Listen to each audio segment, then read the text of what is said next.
you'll be able to study the energy that's generated with water. They actually have some particular types of energy capturing devices they're now using, like with the tide, trying to capture the energy from the tide with nets. So we'll study and learn about the energy that can be created through water and how you can harness that. In addition to that, we'll have the biofuel tanks, which will be located over here. We're moving them from that other laboratory over to this laboratory because we want to fit more equipment over there. We've got some special microscopes we'll be using. These are lapidary saws.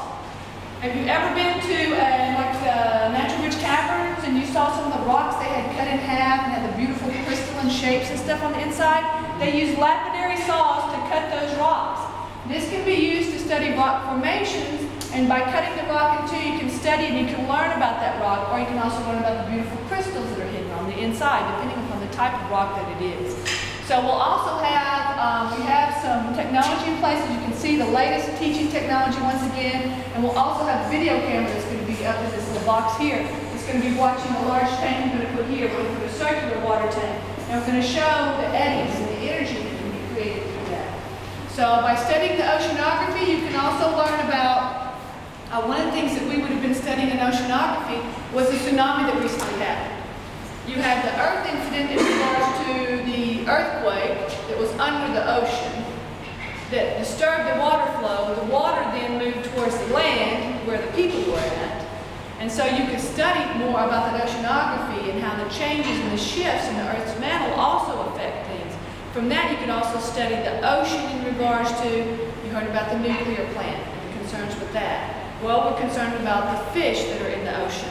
You're going to study migratory patterns of different things in regards to the water, how the water drifts around, how it can contaminate the entire world at some point in time, to what degree. Is it very, very small and it's not of consequence, or what degree could it be to, and how could we address that situation? So you would study the fish over in the analytical and the biotechnology labs. You would study about the wind movements you might have in regards to any kind of contamination with the meteorology labs. And here you'd study the water movement with the oceanography labs. Okay? Did you mention the tank, the wave tank? Yes, the wave tank, the 15-foot wave tank will go here. We're going to have a 15-foot long wave tank that's going to go here. So it's going to show longitudinal waves and longitudinal energy versus the circular one we're going to put over here. It'll show you how you can create energy with eddies. Okay? Yes, sir? So you would also be studying fluid dynamics along with the energy? Yes. Correct. Fluid dynamics. Yes, that is the dominant component of it. So they're studying fluid earth here, okay? And we actually call it the dynamics, mechanical dynamics. So we call it geology lab. So in both aspects, you will study that. So the mechanical aspects in regards to the engineering components are very interesting. And what we're going to see is next, Mr. McDonough is going to show you the alternative energy labs. And the individuals are very interested. It's at a particular Texas State University. We're working on a 2+2 with them because they're very interested in